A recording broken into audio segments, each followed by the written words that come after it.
there, and welcome, new or regular listeners. Thank you for tuning in. This is Red Ice Creations Radio, and I am your host, Henrik Palmgren. This is Internet Talk Radio based out of Sweden, Scandinavia. The website is redicecreations.com. Frequently updated news, links, resources, and of course our radio archive. And Red Ice Creations members have full access to our entire archive, where we also have extended interviews with many of our guests, an excellent resource for those who want to dive deeper into the many subjects that we highlight on this program. Today we are going to dive into the topics of Gnosticism, sacred ecology, the archons, religion, belief, and much more. We have John Lash with us on the line, and we're going to talk about his book Not in His Image, Gnostic Visions, Sacred Ecology, and the Future of Belief. John's website that you need to take a look at is metahistory.org. That's an excellent and vast resource with tons of articles for you to explore further into these topics. So it's a pleasure to have John Lash with us here today. Hi John, welcome to Red Ice Creations Radio. Yes, thank you very much for having me. It's a pleasure. Thank you for joining us. It's excellent to have you here. I've been looking forward to this program for a long time, so it's great to have you on here. I would like to begin to I guess, talk a little bit about Gnosticism and your interest in the subject. I guess the best place to start is to just, ask what got you started in the first place into this subject. Well, I'll give you the clue. You know how life is. It gives us these clues which are not so clear at the beginning, but then if we follow those clues in the course of life, they sometimes lead us into deep areas. When I was about, I think, 16 or 17, I was working for a summer job somewhere in the United States and around New York, working as a waiter in a summer resort, and always looking for things to read. And I happened to come across these books, which belong to the Alexandria Quartet by Lawrence Durrell, and these were books that were quite popular in the 50s and 60s. Mm-hmm. Lawrence Durrell was a British novelist, and it turns out that Durrell, Durrell, who was a close friend of Henry Miller, was interested in some esoteric matters, such as the Kabbalah and Gnosticism. Well, I was just a country kid. I grew up in a small town in Friendship, Maine, a little fishing village, very much of the kind of fishing villages that you have, in Sweden and Norway. Sure. That part of the world, a little village of 800 or 900 people. I had no exposure to esoterics or Gnosticism in that world, but by coming across these novels of Lawrence Durrell, called the Alexandria Quartet, he spoke about Gnosticism and the Gnostics, and it intrigued me terribly, although I know nothing about it. Sure. And so then, over the years, I explored it more, and I eventually, by the time I was in my mid-20s, was deeply into the texts and the mythology. Interesting. So, how long have you been writing yourself on the subject? I don't know which Not in His Image. Your I guess that's your latest book. Which is that your first one or third one? No, it's my most recent book. It came out November of 2006. Mm-hmm. And behind Not in His Image, there was about 10 years, 1996 to 2006, of intense research on the Gnostic texts.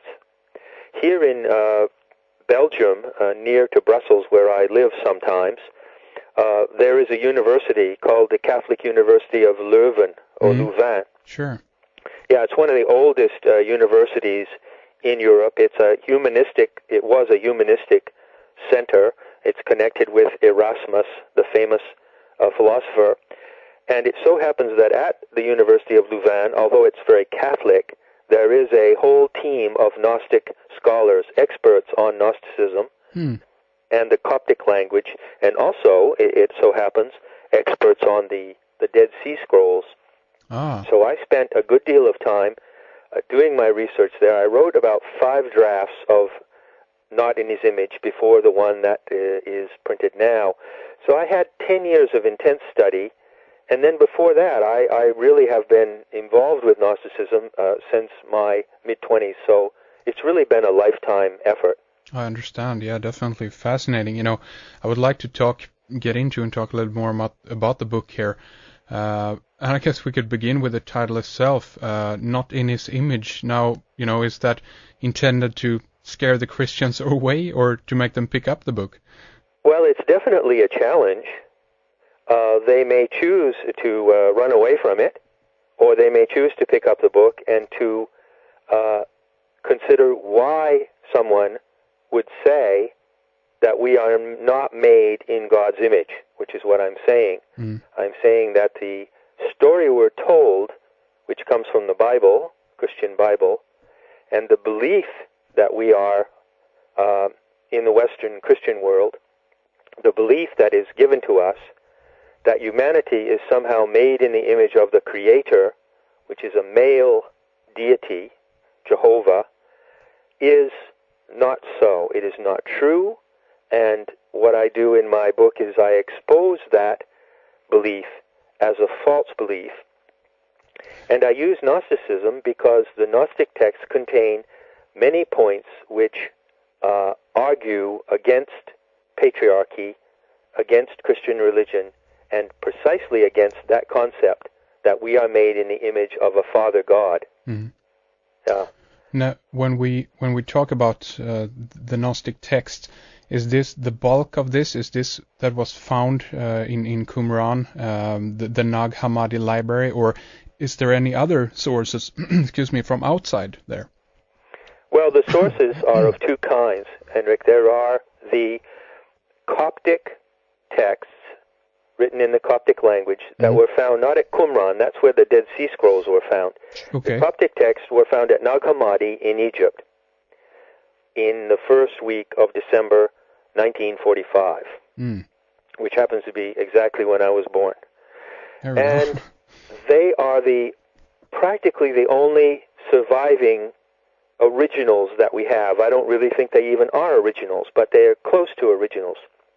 So we rely very strongly on those, and there are about 53 documents in there, but only about 30 of them are of any value. The others are very fragmentary and so forth.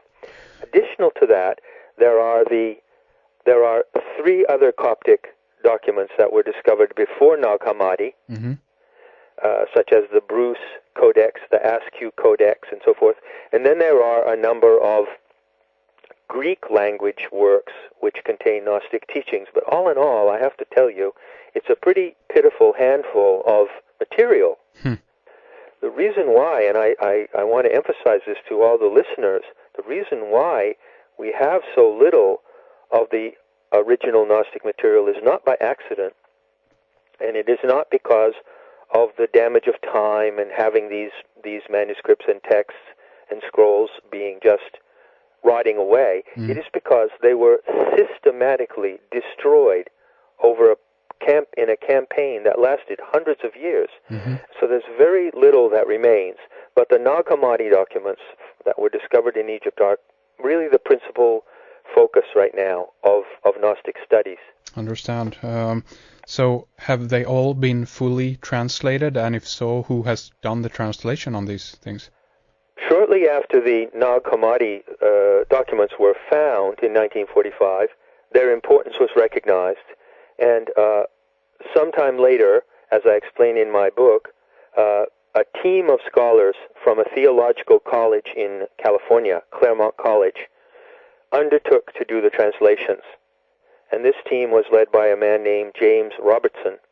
And so what they produced, I think it was around 1976, was the so-called Nag Hammadi Library in English. And this is the principal book that your readers would go out, or anyone would go out and buy in a bookstore to read the Coptic literature. There have also been other translations by other scholars, but that's the primary translation. There's only one in English. There's only one in French. I don't know if it's been translated into Swedish. I'm sure it has been into German and other languages. I must warn, however, that these translations are atrocious. Really? They're very bad.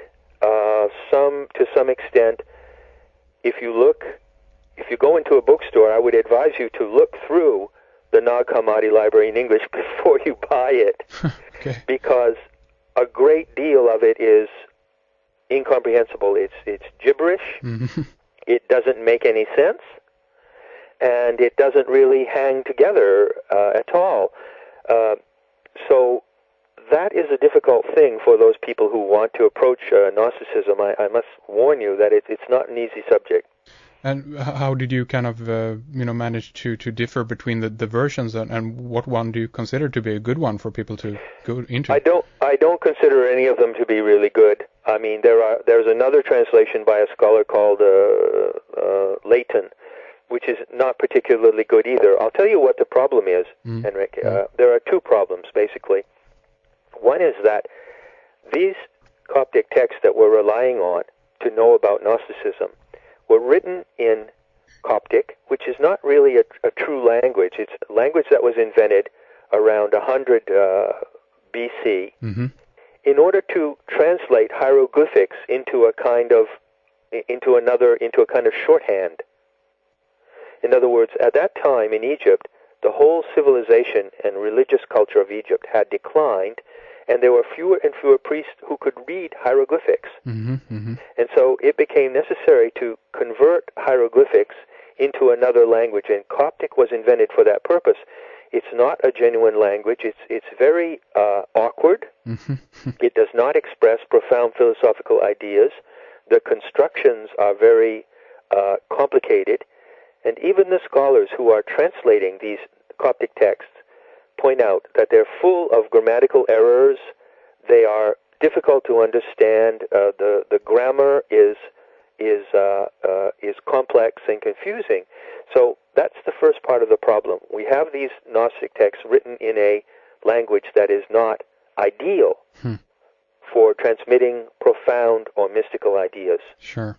Okay? Yeah. The second problem is one that I address in the preface of my book, Not in His Image. I point out in there that the prominent Gnostic scholars today, such as this woman Elaine Pagels, listeners may have heard of her because she wrote the Gnostic Gospels, are religious scholars. They have positions in universities. They're deeply respected. They've studied the Coptic language. They've probably been to Egypt and all that. But there is one thing that they are not. They are not practicing mystics.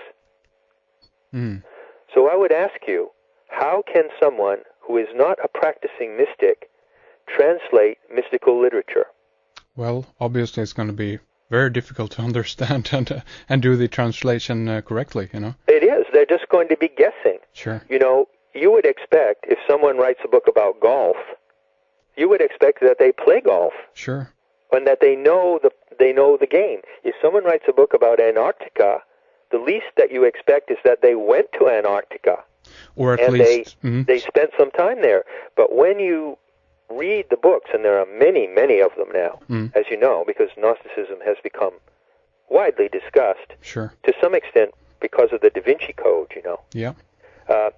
When you read these books by these experts, I have to tell you, they may be expert scholars, but they are handling mystical and esoteric material, and they have no experience of that field. And so it's very, very difficult for them to translate correctly what they're seeing. Can you read the language yourself? Have you done your own translation? How did you been able to kind of root out the information from these texts?